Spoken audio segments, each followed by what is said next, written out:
Não, eu vi de fora, não é. Agora vem a visão de astronauta aqui, olhando o planeta como uma grande espaçonave. Repara que eu estou fazendo a forma aqui. A ideia é que até o final desse ano a gente faça o leilão. Todos nós passamos um aperto em 2019, agora 2020 não vai ser diferente, a gente vai passar um aperto de novo. Criar laboratórios espalhados pela Amazônia e utilizar infraestruturas já existentes.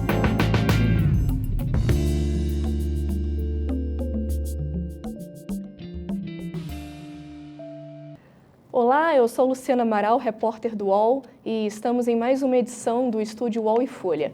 Nós começamos 2020 na presença do ministro da Ciência, Tecnologia, Inovações e Comunicações, astronauta Marcos Pontes. Obrigada, ministro, por ter aceitado o nosso convite e pela entrevista. Um prazer. Ao meu lado, o repórter da Folha de São Paulo, Paulo Saldanha. Bem, ministro, mais uma vez, obrigada pela presença do senhor aqui. Começar ainda sem entrar exatamente em temas governamentais, mas recentemente teve uma conferência sobre terraplanismo aqui no Brasil, o escritor Olavo de Carvalho, né, que inspira bastante o presidente Bolsonaro, falou que a Terra pode ser plana. O que o senhor diria a eles? Não, eu vi de fora, não é. Não é. Isso é uma coisa muito antiga, né? Essas ideias mas eu acho que isso nos incentiva dentro do Ministério, pensando em ciência e tecnologia, a melhorar a divulgação científica. A divulgação científica é importante justamente nesses aspectos, melhorar a formação dos jovens em ciências, dos professores para ensinar a ciência. Eu vejo por esse ponto de vista. Certo. Nisso, agora entrando um pouco na política de ciência, enfim, saber a sua opinião em relação a algumas coisas do governo. Ano passado, o governo questionou alguns dados de desmatamento, de aquecimento global, fez alguns ataques para as ciências humanas, como se parte da pesquisa em ciências humanas não tivesse utilidade. O senhor, como cientista, o que o senhor acha desses ataques, desses comentários? Isso faz bem para a ciência?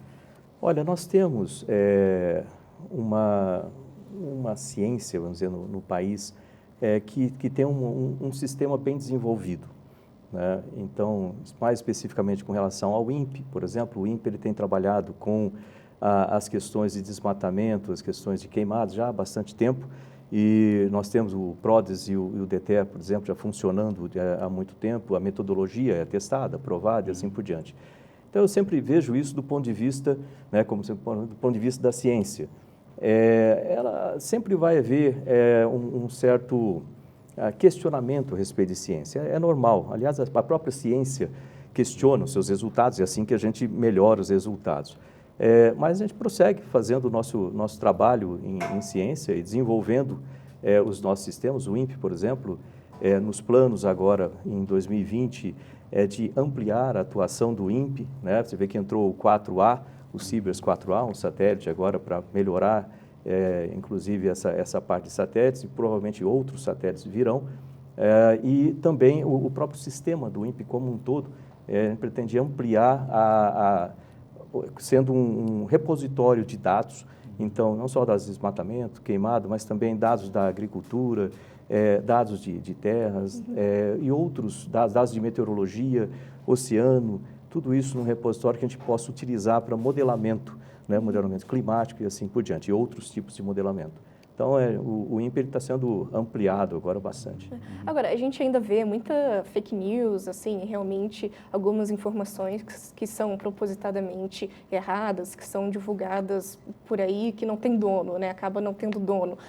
Como é que o governo poderia ser mais proativo para desestimular essas informações? Eu digo, o próprio terraplanismo, o movimento anti-vacinas. Você falou uma coisa extremamente importante, esse movimento anti-vacina. Porque quando você fala em terraplanismo, tipo assim, embora seja engraçado de um certo ponto de vista, mas é tipo inócuo.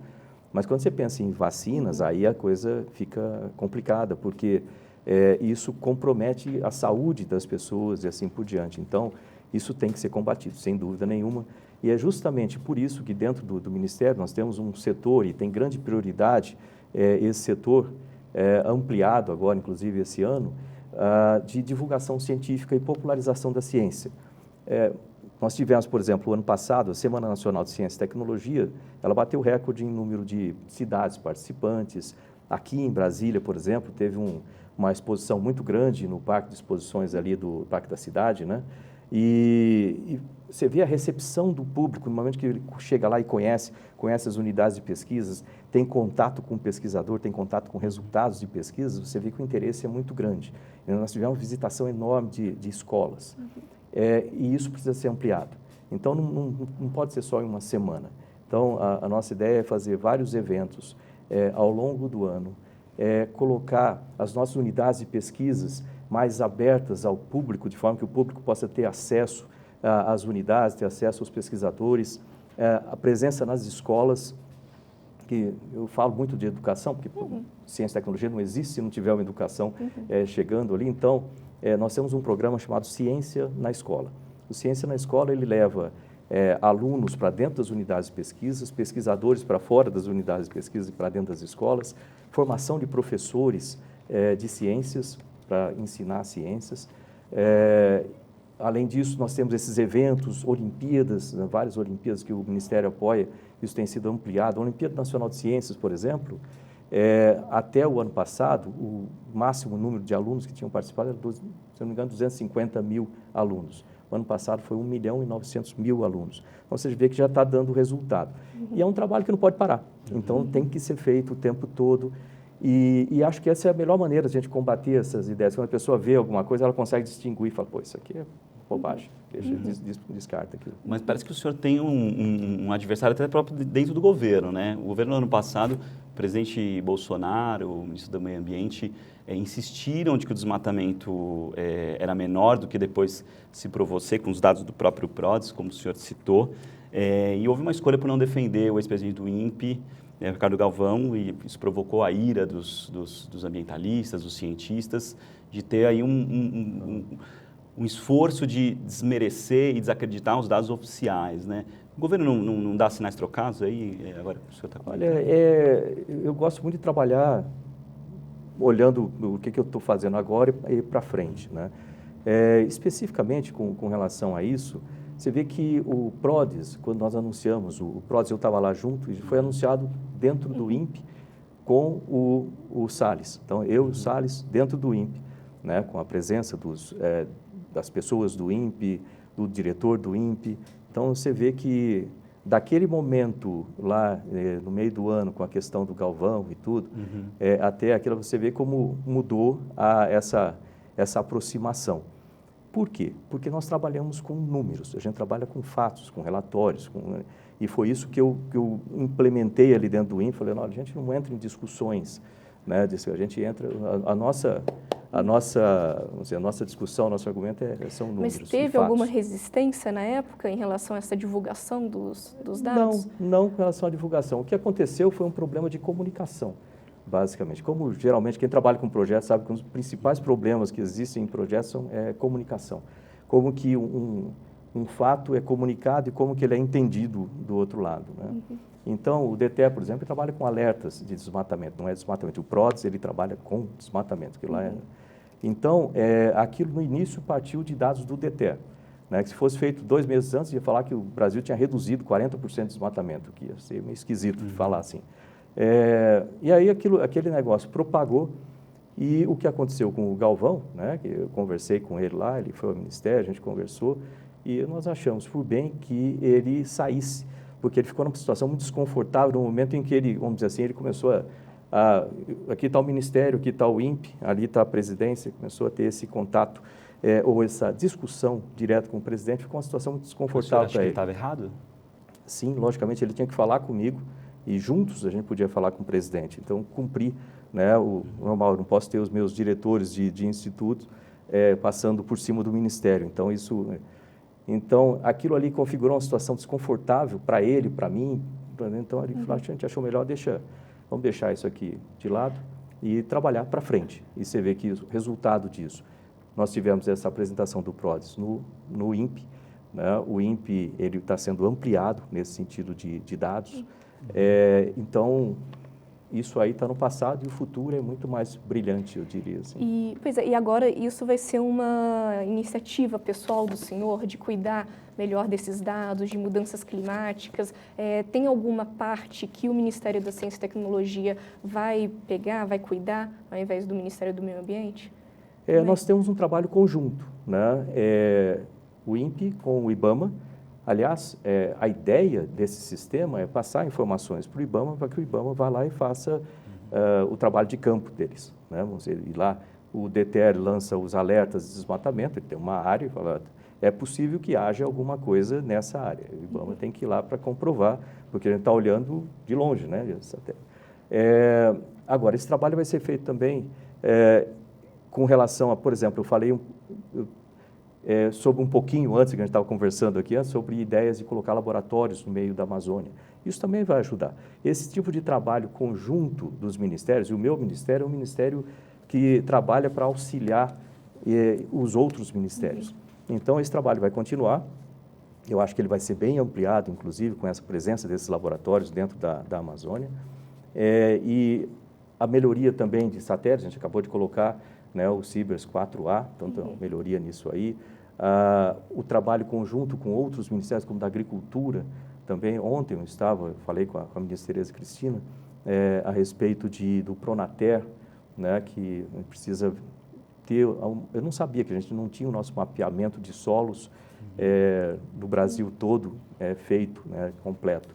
Então, vamos trabalhar junto para fazer esse mapeamento de solos e com esses dados também da agricultura somados lá no INPE, esse trabalho junto com o IBAMA e etc. Então, você vê que é um conjunto, né? Tem que trabalhar junto.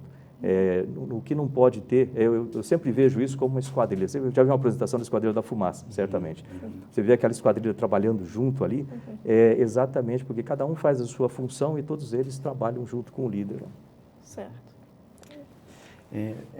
Existe, enfim, uma necessidade de iniciativas de monitorar o impacto das mudanças climáticas e, de certa maneira, há algumas resistências dentro do governo em relação a esse tema, né? O senhor acha que haverá resistências do ponto de vista prático? O Ministério do senhor vai absorver itens da agenda do Ministério do Meio Ambiente, que parece, na figura do ministro Ricardo Salles, ser um pouco... não gosto muito desse tema, assim, há uma certa oposição aí a essa agenda. O que o senhor acha que deve ser aí a agenda do senhor? Olha, nas conversas, eu tenho um relacionamento muito bom com o Ricardo Salles e o presidente Bolsonaro, né, do governo, Jair Bolsonaro. Nós temos uma característica que é importante ressaltar. Antigamente, né, até a gente havia muito espalhamento político, vamos dizer assim, entre os ministérios e assim por diante. E isso causava uma distância entre os ministérios, até dentro do próprio ministério. Hoje em dia, a gente não tem nenhuma outra agenda política, por exemplo. Cada um ali, eu acabei de falar da esquadrilha, vou usar o exemplo de novo. Cada um está na sua posição, fazendo a sua função, e a gente trabalha muito coordenado com o líder. Vamos dizer, o presidente Jair Bolsonaro é o líder, a gente trabalha ali, cada um fazendo a sua parte e trabalhando em conjunto. Eu tenho um relacionamento ótimo com o Ricardo Salles, né, e nessa parte de mudanças climáticas, do meu ponto de vista, do ponto de vista do Ministério de Ciência e Tecnologia, o que nós temos que fazer é prover dados, coletar dados, prover os dados, e aí os dados vão ser utilizados pelo Ministério do Meio Ambiente e assim por diante. Mas nós temos que fazer a nossa função. Então, nós temos um sistema antigo que trabalha dentro do Ministério nessa questão de dados climáticos. Como eu falei, isso está sendo ampliado dentro do INPE, com a presença, com o IBAMA junto, né, que também é para juntar todos esses dados. Nós temos Antártica, né, dados coletados sobre meteorologia na Antártica. Por que na Antártica? Na Antártica interfere bastante na meteorologia de todo, né, o continente, especialmente aqui para a gente. Dados de floresta.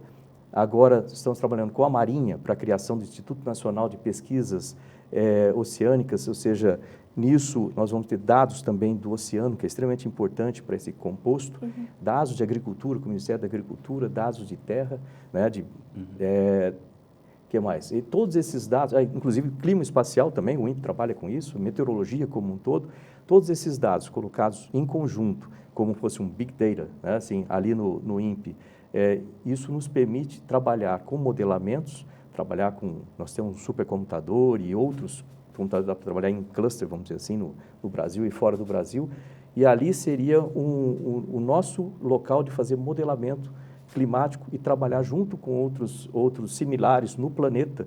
Agora vem a visão de astronauta aqui, olhando o planeta como uma grande espaçonave. Repara que eu estou fazendo a forma aqui, né, para não ter dúvida. Não ter dúvida que é E aí, ou seja, a gente consegue trabalhar em conjunto com essas outras organizações e pensar no clima do planeta como um todo. E o Brasil Mas como garantir, ministro, que esses dados sejam levados em conta nas políticas públicas? Porque há uma impressão de que o governo não está muito preocupado com essas questões. Olha, existe sim uma preocupação, né? Eu vejo isso nos encontros que nós temos, né? Que existem muitas coisas acontecendo ao mesmo tempo. E às vezes um fato ou outro fica perdido no meio de tanta coisa que acontece. Mas existe essa preocupação e, de novo, aquela questão, na minha posição aqui na Esquadrilha, cuidando da ciência e tecnologia, é minha função, minha obrigação fornecer os dados. Né? E isso a gente vai fazer. Tá. E ao longo do ano passado, o senhor chegou a reclamar da pouca verba para o Ministério. Chegou, inclusive, a comparar o orçamento a um carro de Fórmula 1, só que sem o motor. Ou seja, né, não dá, não funciona. A verba desse ano é de pouco mais de 11 bilhões, 11,7. Tudo bem. Eu vou começar a arredondando reclamar aqui. Para ser mais preciso, que já é um pouco menor do que no ano passado. Vai ser suficiente? Tem risco de paralisação de bolsa, que nem a gente viu ano passado? Como é que fica também em relação ao CNPq? É isso. Tem várias coisas aí que são importantes. O pessoal fala que eu reclamo, né, com relação ao orçamento, mas faz parte. Eu falo com o Paulo Guedes também, a gente dá risada com isso aí, porque é minha função como ministro de Ciência e Tecnologia defender o orçamento da ciência e tecnologia. Eu tenho meus pesquisadores, eu tenho minhas unidades de pesquisas, então eu tenho que defender o funcionamento, né, disso e o orçamento nisso. O bom é que o presidente Bolsonaro, ele desde antes, na campanha lá, ele falava muito sobre ciência e tecnologia, e não é à toa. Ele foi ver países como Israel, Coreia do Sul, Japão, e ele viu como esses países cresceram graças à ciência e tecnologia. Tanto que ele falava assim, veja o que esses países não têm e veja o que eles são. Veja o Brasil, veja o que nós temos e veja o que nós não somos. E a ciência e tecnologia é o caminho para isso. Então, eu vou me permitir fazer uma propaganda aqui, porque é importante. A ciência e tecnologia é a ponta do desenvolvimento econômico e social desses países. Quando eles entram em crise, o que eles fazem? Investem mais em ciência e tecnologia. E isso que eu falo com o Paulo Guedes, falo com todo mundo ali. Lógico que todos os outros ministérios estão falando também a respeito das suas respectivos problemas de orçamento. E todos nós passamos um aperto em 2019, agora 2020 não vai ser diferente, a gente vai passar um aperto de novo. E aí você tem que criar certas prioridades dentro do Ministério. Quais que vão ser as prioridades? Então, uma dessas, do ano passado a gente já deu a dica de como que é. Eu tenho, né, como gestor, eu tenho que cuidar para que os meus braços operacionais, porque senão não faz sentido, o Ministério tem que funcionar. Então, meus braços operacionais, minhas unidades de pesquisas, elas têm que continuar funcionando, né? Então, o que eu fiz? No ano passado, quando a gente teve aquele contingenciamento de 42,27%, o que eu fiz foi transferir esse contingenciamento todo para dentro da própria organização, foi cortar contratos e reduzir tudo que eu podia reduzir dentro da própria organização. Agora, para as unidades de pesquisa, elas não tiveram nenhum contingenciamento, eu não transferi nenhum contingenciamento para elas. Ou seja, foi zero de contingenciamento para as unidades de pesquisa, elas mantiveram o orçamento o ano inteiro normal, que não é um orçamento alto. Aí vai falar, então elas ficaram na boa? Não, o orçamento é baixo, realmente a gente precisa melhorar esse orçamento. O CNPq, eu já sabia do orçamento anterior, que foi aprovado em 2018, a gente já tinha um déficit de cerca de 330 milhões, porque eu tive que pagar 80 milhões de dezembro, né? Então, fica o déficit total de 330 milhões. Eu já sabia isso do começo do ano, por isso que eu fiquei o ano inteiro falando sobre isso, todas as oportunidades que eu tinha, olha, temos que complementar essas bolsas do CNPq. Porque, veja bem, eu não posso pegar meus pesquisadores, eu não sei se alguém que você já recebeu bolsa de CNPq ou bolsa de pesquisa, aquilo é único, vamos dizer assim, você não pode ter outra função. Aquilo para dedicação integral, então eu não posso deixar um pesquisador na mão. Então, por isso que aquilo era uma preocupação grande. Eu peguei e falei, olha, a gente vai segurar essas bolsas. A gente segurou, falou, eu não vou, eu tive muitas propostas assim, vai cortando as bolsas, antes, né, proposta de ajuste de gestão, vai cortando, que aí, chegar lá, você consegue esticar esse dinheiro para o final. Mas e se eu corto a sua bolsa? Como é que vai? Então, o que eu fiz? Eu mantive as bolsas, eu fiz uma aposta de que o Ministério da Economia ia trabalhar com a gente e ia completar aquilo lá. E aquilo chegou até o finalzinho, você vê que agosto, né? Mês a mês.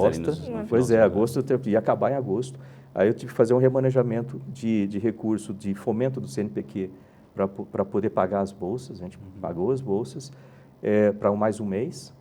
E aí, finalmente, resolveu a situação, né? E foi até o final do ano não atrasou nem um dia as bolsas, isso é importante ressaltar, e todas elas chegaram até o final. Mas o orçamento o orçamento é o mesmo, né? É o mesmo. Então vai faltar dinheiro. Agora, aí que para o orçamento aprovado esse ano, a gente tem o orçamento completo das bolsas no mesmo nível do ano passado. Então, a gente consegue cobrir as bolsas sem problema nenhum até o final do ano, né? Considerando que a gente não aumente as bolsas, a gente também não tem como aumentar. Eu gostaria de aumentar o valor das bolsas, mas eu não tenho como fazer isso dentro do orçamento que a gente tem. Por outro lado, o nosso recurso de fomento, e é isso que eu tenho reclamado, o pessoal fala, né? Nosso recurso de fomento ele está mais baixo, está bem mais baixo. Então, eu estou tentando achar maneiras de recompor o fomento, que também é importante, precisa de subsídios para o laboratório, assim por diante. Então, esse é o nosso trabalho aí. Fora isso, né? Já que orçamento, nós temos também a possibilidade ou a necessidade de trazer investimento do setor privado. Então, a estratégia é o seguinte, é usar os nossos recursos públicos para fomentar a pesquisa básica e as estruturas básicas de funcionamento e a parte toda de pesquisa aplicada, etc. A gente está, através de um sistema que nós montamos, né, você vê que o Ministério ele é diferente atualmente em termos de estrutura. Nós temos Secretaria de Empreendedorismo e Inovação, Secretaria de Pesquisas de Tecnologias Aplicadas, justamente para trazer investimento privado e fazer essa aplicação direta da ciência. E os royalties do petróleo, do pré-sal, podem entrar nessa equação? Tem previsão de parte dos royalties bancarem a ciência? Nós estamos, não só isso, nós estamos tentando várias outros métodos. Eu criei, tem uma secretaria chamada Secretaria de Planejamento, dentro do Ministério, que a função é fazer a coordenação de todas as outras, para que todas as outras funcionem de forma adequada e sincronizada, alinhada. E ali dentro nós temos um departamento de fundos. O que significa isso? É um grupo de pessoas extremamente capazes, profissionais, pensando o tempo todo em como trazer financiamentos para os projetos. Você vê que o Ministério, o ano passado, foi o primeiro que conseguiu implementar a questão de fundos de endowment, né, que existia, né, a MP 851, mas ninguém tinha conseguido implementar de uma maneira sólida. Então, nós conseguimos implementar isso, que pode ter a entrada de recursos de pessoa física, pessoa jurídica, ajudando, e fundo de endowment, você sabe, a gente pode utilizar, você não usa o principal, você usa o rendimento daquilo. Isso é a longo prazo, né, ministro? Para agora não seria... mas precisa ser implementado, entendeu?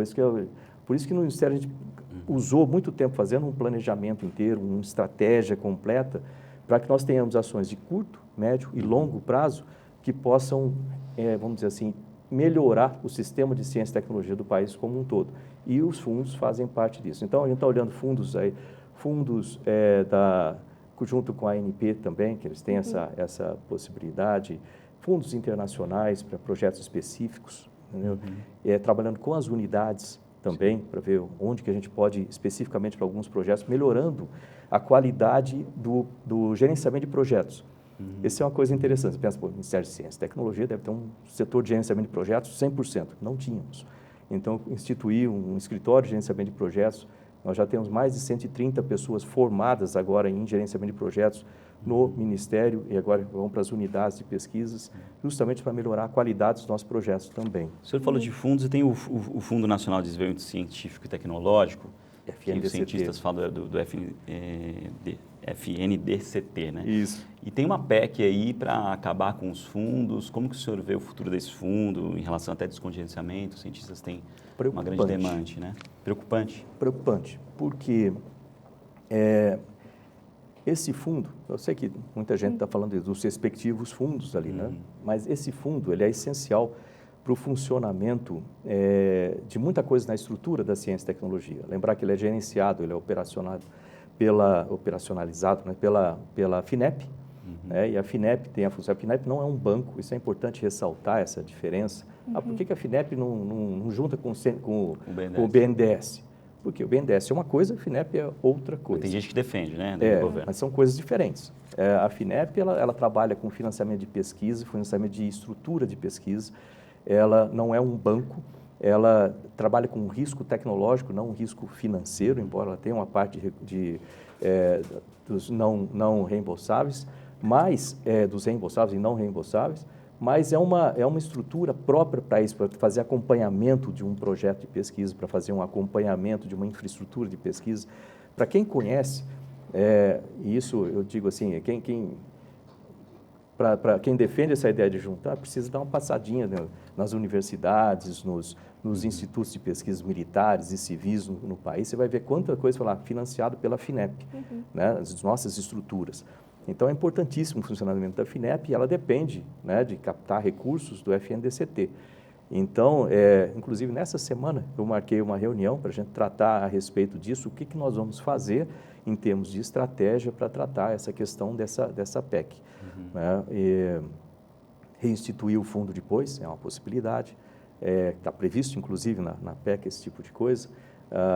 Trabalhar com o que nós temos agora para melhorar o funcionamento, a operação. Aliás, nós modificamos muito a FINEP durante o ano passado, em termos de estrutura, de forma que ela está, tipo assim, agora que ela está funcionando, né, com 100%, de repente você perde o fundo, fica então a gente vai trabalhar essa semana, vai trabalhar com isso.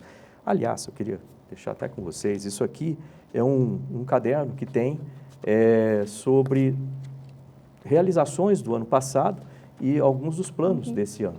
Obrigada. Né? Aqui, sim. Se quiser... Tá ótimo. Ministro, o senhor tem essa discussão de CNPq e CAPES, CNPq, né? CAPES. Deixa eu falar sobre isso um pouquinho.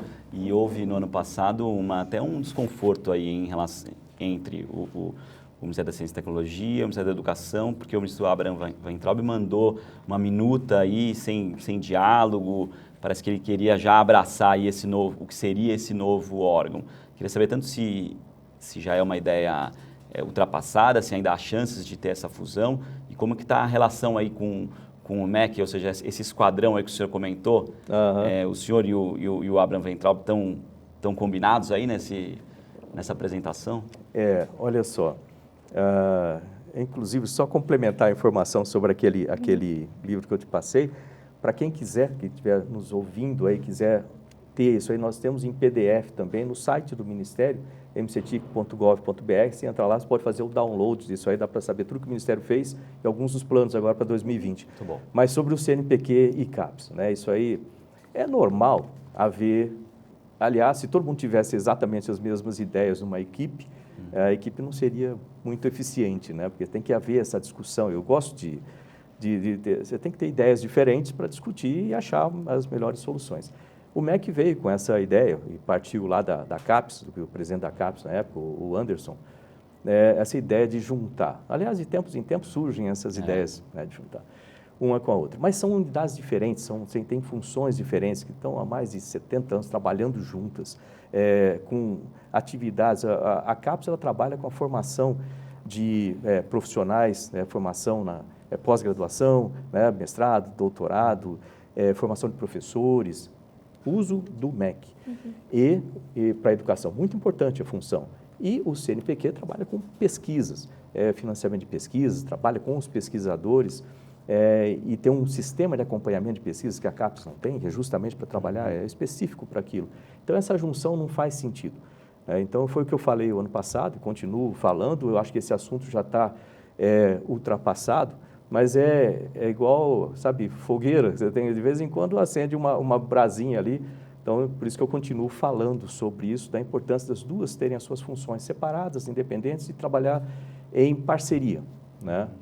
Isso é importante ressaltar. E, junto comigo, se você olhar, pode perguntar para qualquer um da comunidade científica, da própria comunidade acadêmica, que conhece bem o sistema, eles vão falar sobre isso. E no Ministério da Economia já está combinado com eles? Eles já acham que eu conversei bastante com o pessoal da economia também, o pessoal que trabalha com essa reestruturação, que gera ideias de como reestruturar a redução do Estado.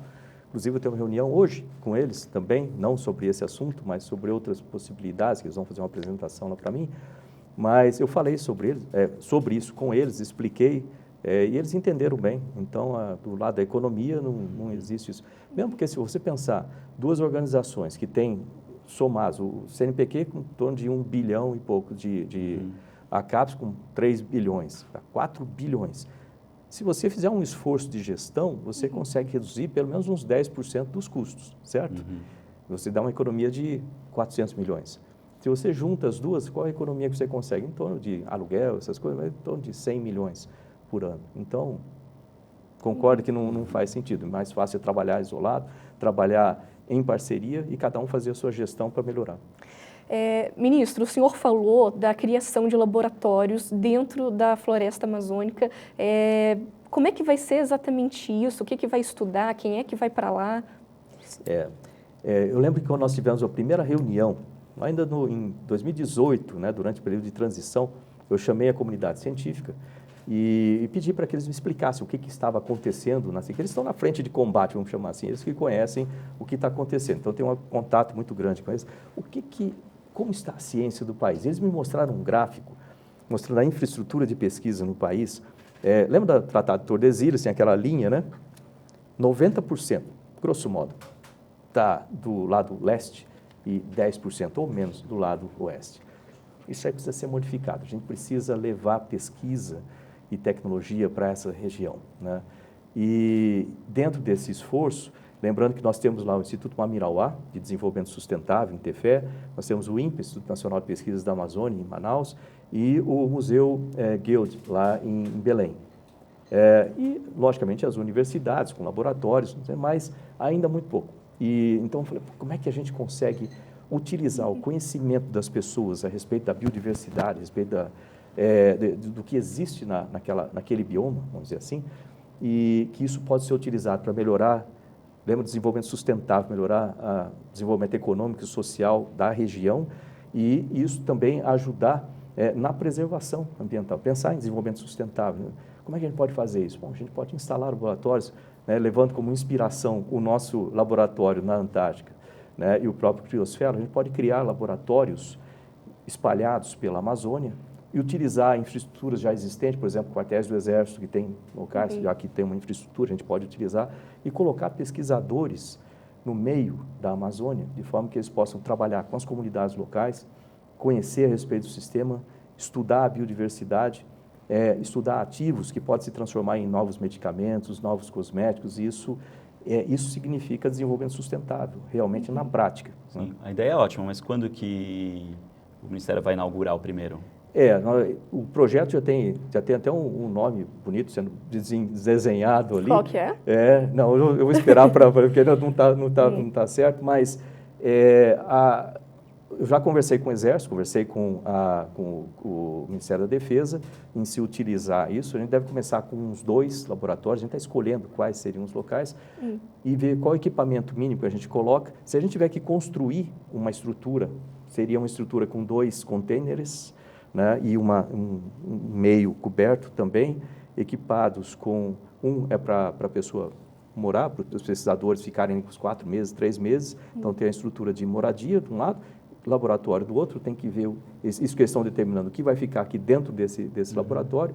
Isso deve ser equipado com drones também, o sistema de conexão na internet e assim por diante. Então, a ideia é que esse ano, pelo menos no meu planejamento, que esse ano a gente tenha pelo menos 1 ou 2 pilotos funcionando, que aí a gente ajusta, né, e aí espalha. Primeiro você ajusta no piloto e depois espalha. Então, isso é um negócio muito bacana. Certo. Agora, mudando um pouco de assunto, o Acordo de Salvaguarda Tecnológica já foi assinado, né, entre o Brasil e os Estados Unidos, já foi aprovado no Congresso e já está pronto, né? E agora, quais são os próximos passos lá no Centro de Lançamento de Alcântara? Ainda tem aquela ideia de se criar uma estatal para gerir alocação de materiais, de foguetes, enfim? Existe essa ideia. É outra, acho que eles olharam minha agenda essa semana, que essa é outra reunião que eu tenho essa semana. Mas existe... O nome dela é... Alada, né? Alada. Isso. Existe essa ideia. O que acontece? Esse projeto ele é dividido em 3 partes. A primeira parte do projeto, a primeira fase do projeto, era a assinatura do acordo, que foram 20 anos de trabalho em cima disso, a assinatura do acordo com os Estados Unidos, e a aprovação no Congresso. Esse foi o primeiro acordo dessa natureza, e agora, porque isso cobre em torno de 80% do mercado. Só lembrando, para quem não conhece o Acordo de Salvaguardas Tecnológicas, é um acordo assinado entre o Brasil e os Estados Unidos, que prevê que os Estados Unidos concordam que o Brasil lance foguetes e satélites de quaisquer países que tenham algum componente de empresa americana, desde que a gente se comprometa a proteger essa tecnologia para não ser roubada ou copiada. Basicamente, o acordo é isso. Às vezes o pessoal fala, os Estados Unidos vão vir operar em Alcântara, não tem absolutamente nada a ver com isso, não tem operação americana em Alcântara, nada disso. A operação é da Força Aérea Brasileira, do Comando Aeronáutico lá em Alcântara, e a gente vai oferecer comercialmente serviços de lançamento do centro. E por que foi feito esse acordo inicialmente com os Estados Unidos? Porque 80% dos satélites e foguetes do planeta têm peças americanas, então era importante fazer isso logo com essa fatia grande do mercado. E agora tem esses outros 20% que eu já comecei a conversar com o Japão para ver se é necessário e com outros países para a gente cobrir esse restante. Próxima fase do projeto é a fase de planos de negócios. Lembra que é um centro comercial, então tem planos de negócio. Esses planos de negócio vão ser feitos ao longo de 2020, deve durar esse ano todo. Nós temos a primeira reunião já sendo marcada. Participam uma série de ministérios, lembrar que o meu ministério é um dos ministérios que participam, mas como eu tenho a política espacial, nós temos um protagonismo dentro disso. E a ideia agora são esses planos com o governo local, que eu falo assim, falando de prefeitura, de Alcântara, falando do governo do estado, a Secretaria de Tecnologia de lá, os outros ministérios, o Comando Aeronáutico, logicamente, que é o dono do terreno e tudo mais, os quilombolas, as pessoas que moram naquela região, todas as comunidades. Então, agora a gente vai sentar em conjunto e discutir o que nós vamos fazer para melhorar aquela região de forma que ela seja atrativa comercialmente, que seja... Isso vai mudar muito a região. Se eu vou olhar em Kourou, por exemplo, o próprio Kennedy Space Center, você vê como que um centro modifica a região. E o que a gente vai ter que fazer dentro daquele centro para operacionalizar lançamentos de foguetes comerciais de outros países e futuramente nossos foguetes também, para lançar satélites. E com isso, o que acontece? Esse plano vai ser feito ao longo do ano, no final do ano eu espero chegar em um consenso, falar assim, olha, é isso aqui que a gente vai fazer e a partir daí a gente toca. E os lançamentos, então, ficam para 2021? Já tem negociação em curso? Qual que 2020, durante agora esse ano 2020, a gente vai aumentar o estado operacional das equipes de lançamento, porque lembrar que um lançamento de foguete ele exige uma série de procedimentos a serem feitos em sequência correta, de uma forma muito técnica, e isso exige que os profissionais que trabalham com isso estejam muito bem preparados. Então, a gente vai aumentar o grau operacional dessas equipes todas. Em 2021, eu já tenho começado o tratamento com a Agência Espacial Brasileira e com o Comando Aeronáutico para fazer alguns lançamentos de foguetes suborbitais ainda, de sondagem para testar os sistemas e assim por diante. 2022 continuam esses lançamentos e eu espero que em 2022 a gente já tenha o lançamento de algum foguete comercial de lá, porque aí dá o tempo de construir em 2021 algumas das infraestruturas necessárias para esses foguetes. Só uma dúvida, essa empresa estatal, ela seria vinculada a qual ministério, qual que é a previsão de lançamento dela? Essa é uma das questões que nós temos. A Alada, ela já tem um planejamento feito há muito tempo pelo Comando Aeronáutico, e nós estamos discutindo agora como operacionalizar essa, se vai ser uma estatal, como que vai ser a governança disso, inclusive hoje vai ser um dos assuntos que eu vou conversar com o Ministério da Economia também. O que a gente pode fazer para operacionalizar isso que funciona semelhante ao que acontece em outros países também. Você tem toda uma infraestrutura ali a ser gerenciada e toda uma parte comercial. Lembrar que é um centro comercial também, então toda essa parte comercial como que vai ser feito isso. Então, é o primeiro item da nossa discussão sobre a ALADA, né, como que ela vai funcionar e assim por diante. E outras opções, que caso não consigamos fazer a ALADA, o que a gente vai fazer? Então, não sei, a gente vai ter que achar eu sempre gosto de trabalhar com backup, né? Então, qual é o backup disso aí? Mas eu acho que vai dar certo com a ALADA, ela já tem sido pensada há muito tempo pelo Comando Aeronáutico, acho que funciona. Ministro, o governo brasileiro tem dado várias demonstrações de alinhamento com o governo americano e que há críticas de que muitas vezes resvala ali numa certa subserviência, né? E tem uma crítica constante a Alcântara de que esse acordo colocaria em segundo plano aí os interesses da ciência brasileira, imporia áreas restritas para os brasileiros na base. Qual que é a real influência dos Estados Unidos na base? Qual é o poder de decisão do Brasil em outros itens? Uhum. Bom, a influência dos Estados Unidos na base é zero. Eles não têm nenhuma influência lá, assim como nenhum outro país, né? Ali é gerenciado pelo Comando Aeronáutica, que cuida de toda a segurança, toda a infraestrutura, toda a operação, e isso em parceria com o Ministério de Ciência e Tecnologia, o meu, porque eu tenho a agência espacial, a gente faz a política espacial. Vindo essa empresa, a ALADA, por exemplo, ela vai gerenciar esse sistema todo, então o sistema é todo gerenciado pelo Brasil, né? Os Estados Unidos, o Japão, os outros países, eles são clientes, né? O que acontece? Se uma empresa americana, vamos supor, ela tenha o que talvez seja um pouco improvável, vamos supor que uma empresa americana tem um satélite que queira lançar daqui, ela pode contratar os serviços do centro para fazer esse lançamento e esse satélite pode estar sendo levado para um foguete japonês, da Mitsubishi, né, da empresa. Lembrar que é comercial, então são empresas comerciais trabalhando ali. Então isso pode acontecer, né? E essas áreas restritas, elas são previstas em todos esses centros da seguinte forma: imagina que você investiu, não sei lá, uns 500 milhões para desenvolver a tecnologia embarcada num satélite comercial. Ela é a dona do foguete comercial, investiu não sei quanto para fazer aquele foguete comercial. Você não quer que a sua tecnologia seja roubada e ela também não. Então você tem que ter áreas restritas onde tenham acesso as pessoas que como Brasil, que coordeno aquilo, credenciar. Você vai mandar uma lista dos seus técnicos, ela vai mandar uma lista dos técnicos, eu vou olhar aquilo, eu dou a palavra final em aceitar ou não aquilo lá, né? E se eu tiver alguém do seu nome e fala assim, pô, esse daqui eu não quero, troca esse cara. Eu tenho direito de fazer isso, é meu centro. A partir, como o Brasil faz, quando vai lançar um satélite nosso em outro lugar, a gente tem que submeter isso também.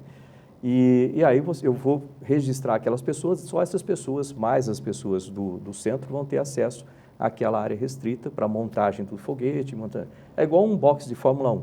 Você tem lá um box da Ferrari, né? Está no Brasil, operando dentro de Interlagos, a gente não vendeu aquela parte para a Itália ou para ninguém, continua sob domínio do Brasil, mas tem lá os engenheiros italianos e mais algum pessoal da organização do Brasil que tem acesso àquela área restrita, e uma vez que passou a corrida, aquilo passou normal. E assim entra outras empresas. Vai ser exatamente o que acontece no centro lá. Certo. E a base de Alcântara, essa discussão já vem há algum tempo, porque ela foi construída ao redor, perto de uma comunidade, várias comunidades, na verdade, quilombolas, né, lá no Maranhão.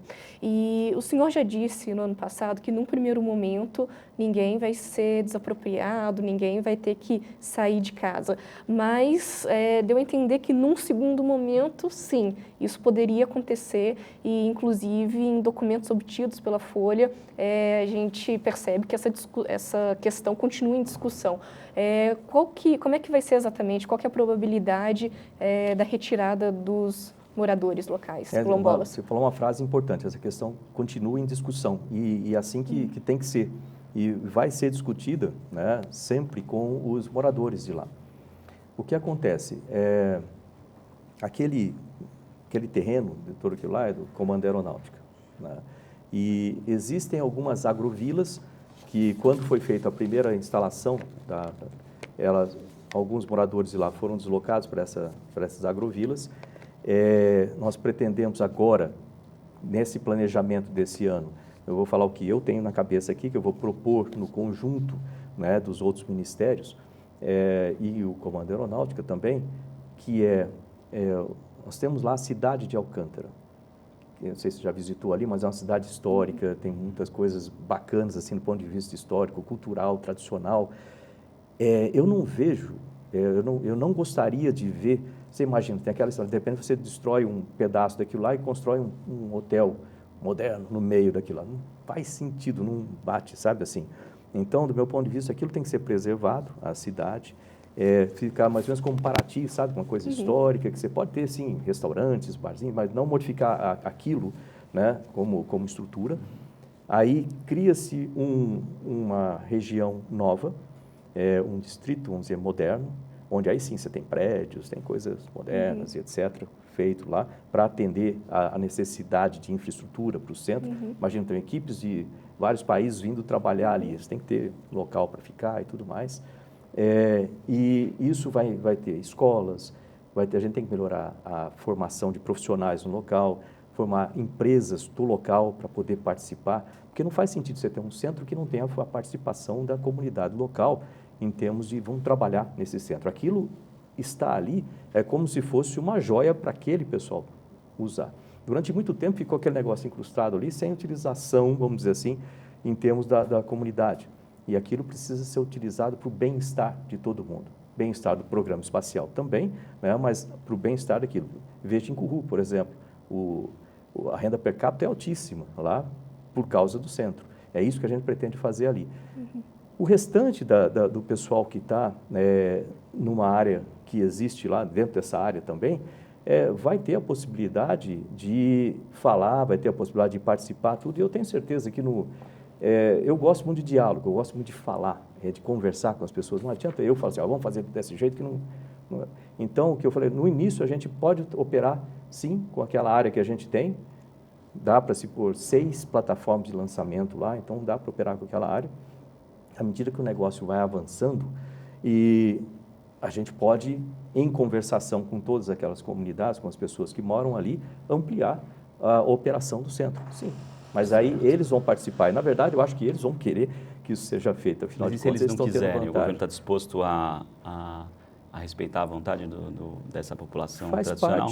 Faz parte, você tem que ter o acordo das pessoas. Se eles não quiserem, ok. Eu imagino que o restante da comunidade vão ter que convencer o restante também, que está tendo as vantagens ali. Então, não é uma pessoa que não quer, é uma votação, né? Eu imagino que tem que consultar todo mundo ali de Alcântara, etc. Então, eu acho essa possibilidade eu acho muito, muito difícil. Sim. Ministro, como que está a previsão de implementação do 5G no Brasil? Há uma série de percalços, questão de infraestrutura de antenas, ou até questão política. Como que está a previsão alguma coisa avançou? Como que o senhor tem de novidade avançado. aí? Isso, o projeto tem avançado, né? É uma coisa que tem que ser feita de novo, né? O Ministério de Ciência e Tecnologia, a gente trabalha muito regrado, assim, né? De uma forma muito sólida. Então, o que acontece? Para a implementação de uma nova tecnologia nesse sentido no país, você precisa ter uma infraestrutura preparada. Essa infraestrutura preparada, a gente está falando em relação à fibra ótica, por exemplo, a questão de infraestrutura de fibra ótica, a questão regulamentar também, né? Então, nós temos ali, nessas próximas semanas, agora vai sair um decreto nosso, do Ministério, que faz vamos dizer assim, a regulamentação do que vai ser feito. Quem vai fazer o quê, quando, aonde, de que forma. A Anatel vai fazer o quê, assim por diante. Uma participação muito grande da Anatel, né? E o 5G, nós estamos, então, trabalhando em conjunto dentro dessa estratégia. Com o Conecta Brasil, o MCTIC Conecta Brasil, é um programa que, inclusive, tem nesse livro e tem nesse outro também. Depois eu deixo com vocês esse daqui, que fala o que é esse Conecta Brasil? É ampliar a infraestrutura de fibra ótica no país todo, né? Isso foi uma das determinações do presidente Jair Bolsonaro para que nós fizéssemos, vamos iluminar o país com banda larga, né? Que você sabe que o país é muito diferente ainda. Você tem aqui Brasília, São Paulo, etc. A gente tem um país. Se for lá para o meio da Amazônia, Roraima, etc., você vai ver outro país. A gente precisa iluminar esse lado. Então, esse Conecta Brasil é levar a fibra ótica para essas regiões. Isso a gente tem vários meios para isso. Um é investimento do próprio governo, que esse é o menor. A gente tem também investimento privado, né, que vem a partir do edital de 5G, vem a partir do PGMU, que é o Plano Geral de Metas de Universalização, tem também do PL 79, né, que vão ter também uma participação com recursos para isso, recursos grandes. Então, essa é a primeira parte. A segunda é segurança cibernética, né, que eu sei que isso deve estar na mente de vocês, eu sabia, eu olhei assim, né, o que faz com relação à segurança cibernética, UAU e essas coisas assim. É importante que a gente tenha um sistema no Brasil de segurança cibernética ampliado também.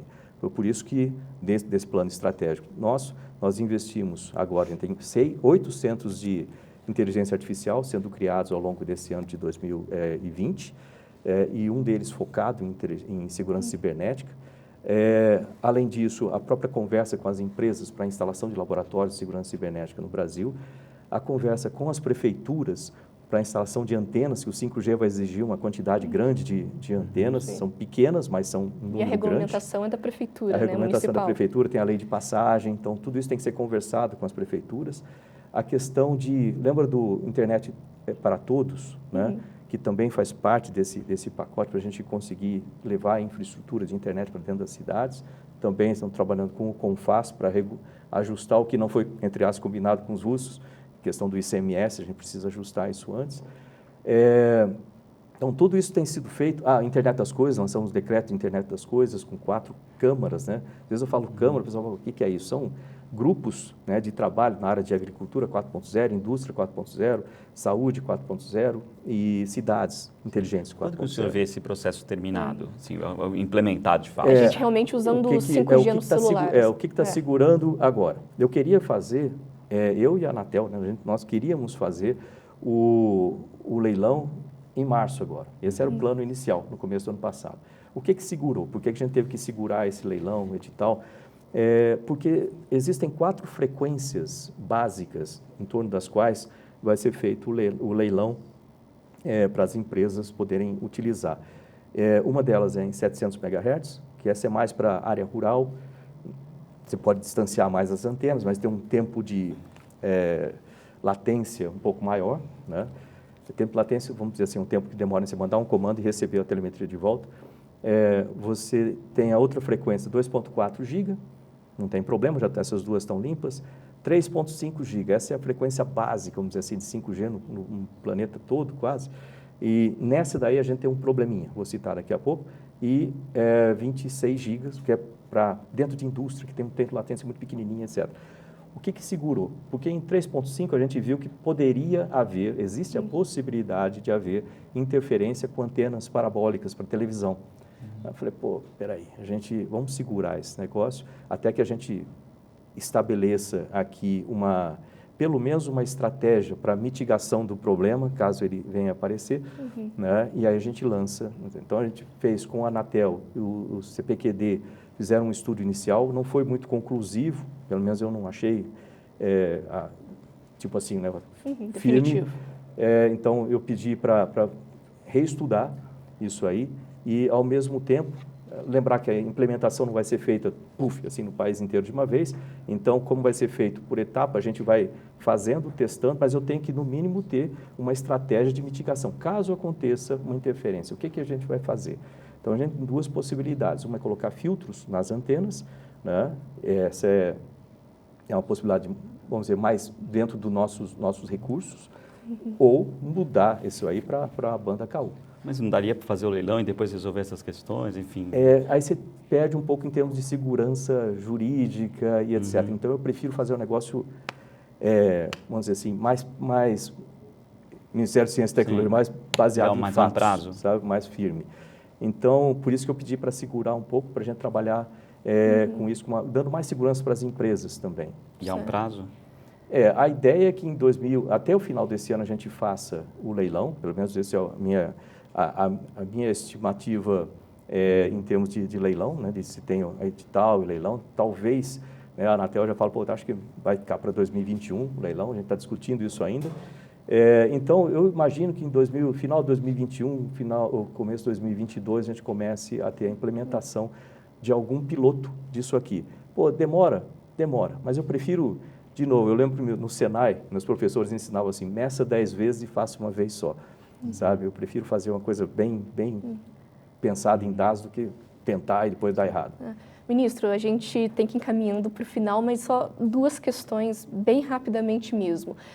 Primeiro, privatização dos Correios. Ontem o presidente Bolsonaro afirmou que, se pudesse, ele privatizaria os Correios hoje mesmo. Como é que deve ficar a situação para esse ano? Tem essa intenção mesmo de privatizar? Nós temos 3 empresas no Ministério, né? Tem os Correios, tem a Ceitec, né? Para quem não conhece a Ceitec, é que ela faz chips, né? Então, o pessoal fala muito de chip do boi, mas serve para muita coisa, serve para cartão de crédito, serve para os Correios, inclusive, quando você bota chips em um monte de pacotes, milhares passam por um portal e mede quantos que passaram e quais passaram com precisão, e nós temos a Telebrás também. Então, essas 3 empresas foram para o PPI. O que significa isso? O PPI é coordenado pela Casa Civil, né? E trabalha em conjunto com o Ministério da Economia, com o Plano Nacional de Desestatização, e é para que seja feito um processo de uma forma estudada, não fazer... Os Correios não são a quitanda da esquina com 2 funcionários, né? Senão é uma coisa bem maior, tem que ser estudado. Então, o PPI é justamente para isso, para que sejam feitos estudos a respeito de cada uma dessas empresas. Esses estudos vão determinar melhorias na gestão de cada uma delas. Além disso, alternativas de ou desestatização, ou parcial desestatização, ou separação. Então, ou fechar alguma parte. Então, o que vai ser feito? E nós vamos atender esses estudos. São feitos por profissionais especializados. Então, os Correios estão lá, junto com essas outras 2 empresas, aguardando os resultados agora. Só lembrando uma coisa, os Correios, em 2019, né, tem tido um gerenciamento muito bom do general Floriano ali. Em 2019, era previsto que tivesse um déficit, vamos dizer assim. E ela teve um rendimento, foi o contrário, teve lucro, né? Não foi enorme, a se considerar todo o valor movimentado, mas já mostra o efeito que você tem dentro de um gerenciamento, né? Melhor dentro de uma organização como essa. Aliás, deixa isso aqui.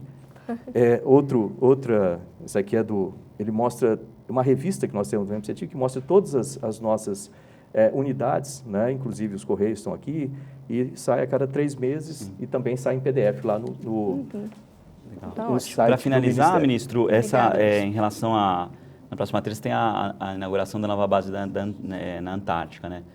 Após anos aí de reforma, ter sido destruída por um incêndio. O que esperar aí dessa base? Quanto que os pesquisadores voltam para lá para começar, enfim, resultados? Eu estou muito animado. O que dá para notar, eu gosto de ciência e tecnologia. Aqui não é à toa, né? Que é um negócio que tem que gostar do que faz. E essa é uma base muito interessante, porque leva o Brasil em condições, igual quando se fala de estação espacial, que é um laboratório em condições muito especiais, né, no espaço. Ali você tem um laboratório também em condições muito especiais. Um esforço muito grande feito pela Marinha do Brasil, a gente tem que reconhecer isso, que a Marinha do Brasil fez um trabalho magnífico. Inclusive saiu há pouco tempo falando da arquitetura e como que foi feito esse novo centro, que o planeta aplaude aquela arquitetura que foi feita, né, naquele novo centro. E o Ministério de Ciência e Tecnologia trabalha com a parte de pesquisas de lá. Então, nós equipamos o laboratório, também equipamos as conexões, né, com 4G, então a conexão do centro com o restante do planeta. E eu vou lá, eu nunca fui, né, a Alcântara, nunca fui à Antártica. Aliás, Alcântara foi o primeiro ministro que foi falar com as comunidades quilombolas, é bom lembrar isso. Mas o centro lá a Comandante Ferraz, né, o nosso laboratório, eu tenho uma expectativa muito grande. Ali são para pesquisas em termos de biologia, o próprio clima. Nós temos, além da Comandante Ferraz, tem o Criosfera 1, que é uma base, um setor destacado, fica na latitude 89, que coleta dados e serve de apoio aos pesquisadores também. Eu estou usando essas ideias para criar laboratórios na Amazônia, que deve vir aí outro projeto nosso. E eu tenho uma expectativa muito grande que isso vai trazer ao Brasil ganhos de conhecimento, lembrando que a missão do Ministério é produzir conhecimento, produzir riquezas para o país, né, através de novos projetos, novas empresas, novos serviços de ciência e tecnologia, e contribuir com a qualidade de vida das pessoas. Então, esse centro vai continuar bastante, são 17 pesquisas acontecendo lá, 17 áreas de pesquisas acontecendo lá, e eu tenho uma ótima expectativa. E o Ministério, dentro das nossas possibilidades, nós vamos, sem dúvida nenhuma, apoiar aquelas pesquisas. Falo assim, recurso, de novo, um pouquinho só sobre isso. Eu falei em termos da necessidade que nós temos de melhorar os recursos, né, de ciência e tecnologia no país. A parte pública aplicada em pesquisas básicas, e tem que vir investimento privado. Isso aqui, lei do bem. Isso aqui a gente precisa fazer um pouco de propaganda, porque esse é um guia prático de aplicação da lei do bem. Muitas empresas poderiam participar e elas não estão participando porque elas não conhecem a lei do bem. E isso vai nos dar, para as empresas é bom, porque elas podem fazer desenvolvimentos de tecnologia para os seus produtos, uma série de coisas, e para o país como um todo, para o desenvolvimento de tecnologia também, ciência também é essencial. Então, esse é um guia prático, também está à disposição no site lá do Ministério para as empresas participarem. Muito bem. Legal. Então, Ministro, agradeço a presença do senhor. Infelizmente, nosso tempo acabou. E gostaria de agradecer muito pela presença e pela entrevista, viu? Olha, eu que agradeço aí por essa possibilidade de divulgar ciência e tecnologia. Eu acho que uma das coisas, como eu falei no comecinho, a gente precisa divulgar ciência e tecnologia no país. Né? O presidente Bolsonaro, ele tem nos dado o apoio dentro das possibilidades econômicas do país. Eu tenho certeza que o retorno desse investimento vai trazer cada vez mais investimentos para a ciência e tecnologia, mas a gente precisa divulgar isso. Então, obrigado. Aliás, para o pessoal que estiver assistindo, entre nas redes também do Ministério de Ciência e Tecnologia, Inovações e Comunicações, né, no site mcetic.gov.br, lá tem as redes. Perfeito. Participe. Tá ótimo. Muito obrigada. Muito obrigada a todos e até a próxima edição do Estúdio UOL Folha.